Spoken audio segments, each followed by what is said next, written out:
আমার যদি কোনোদিন অনেক টাকা হয় তাহলে আমি সবার আগে একটা বাড়ি করব। যেন কেউ বলতে না পারে যে এটা তোমার বাড়ি না। তো হঠাৎ করে এই কথাটা কেন বললাম সেটাও শেয়ার করব, আর সেই সাথে শেয়ার করব আজকে সারাদিন কি কি করেছি।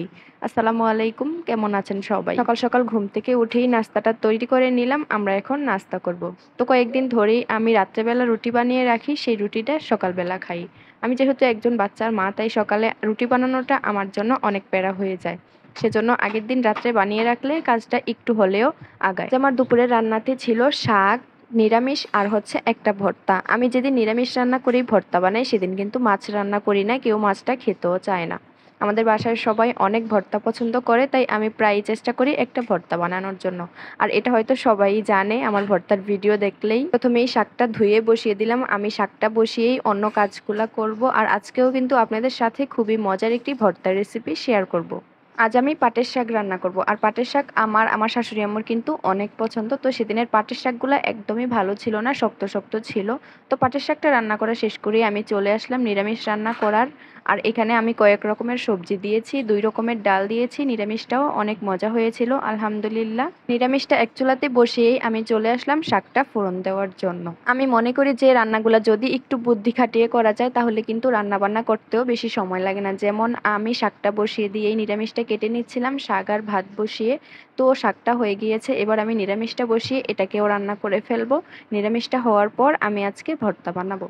তো ভর্তার জন্য আমি পেঁয়াজ, রসুন আর হচ্ছে মরিচ সবগুলাই কেটে নিয়েছি। এখন হচ্ছে নিরামিষটাকে সুন্দর করে ফোড়ন দিয়ে নিব। আর এই নিরামিষটা কিন্তু ভাত অথবা রুটির সাথে অনেক মজা লাগে খেতে। আজ বানাবো রসুনের ভর্তা, বেশি করে রসুন নিয়ে নিয়েছি। এবার রসুনগুলাকে ভালোভাবে তেল ছাড়াই ভেজে নিব। আমার জামাইয়ের কিন্তু রসুন ভর্তা অনেক পছন্দ, আমাদের ঘরের সবারই কিন্তু রসুন ভর্তাটা অনেক পছন্দ, আমারও ভালো লাগে। তো আমি প্রায়ই চেষ্টা করি রসুনের ভর্তা বানানোর জন্য। আর রসুনের ভর্তা বানালে কিন্তু অনেক রসুনের প্রয়োজন হয়। তো রসুন ভর্তাতে যেহেতু আমি কাঁচামরিচ দিব, কাঁচামরিচ আর 2-3টা শুকনা মরিচও ভেজে নিব। এর মাঝে আমি পেঁয়াজও ভেজে নিয়েছি। তো সবগুলা একসাথে ভেজেই আমি এগুলাকে থেতো করে নিব। আজ আর পাটায় ভর্তা বানাবো না, আজ হচ্ছে এটাতে ভর্তা বানাবো। এটাতে ভর্তা বানালেও কিন্তু খেতে অনেক মজা হয়। এবার চলেন আসল কথায় আসি। কয়েকদিন ধরেই আমি ফেসবুকে দেখতেছি যে কিছু কিছু মেয়েরা পোস্ট দেয় যে শ্বশুরবাড়ি থেকে বলে এটা তোমার বাড়ি না, এটা তোমার শ্বশুরবাড়ি।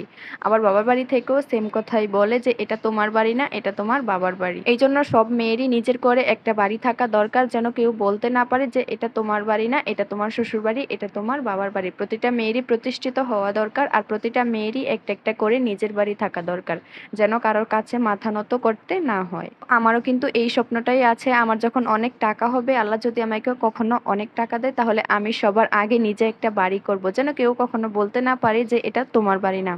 আলহামদুলিল্লাহ, আমার শ্বশুরবাড়ি থেকেও আজ পর্যন্ত বলে নাই যে এটা তোমার শ্বশুরবাড়ি, এটা তোমার নিজের বাড়ি না। আবার আমার বাবার বাড়ি থেকেও কখনো কেউ বলে নাই যে এটা তোমার বাবার বাড়ি, এটা তোমার বাড়ি না। আলহামদুলিল্লাহ, 2 ফ্যামিলি আমাকে বলে যে এটা তোমার বাড়ি, তুমি তোমার নিজের মতো করে থাকো। আলহামদুলিল্লাহ। কিছু কিছু আপুরা দেখি যে এই কথাগুলাতে অনেক কষ্ট পায়, তো আমারও খুবই খারাপ লাগে। তো আজকের ভিডিওটা এই পর্যন্তই। সবাই ভালো থাকবেন, সুস্থ থাকবেন। আল্লাহ হাফেজ।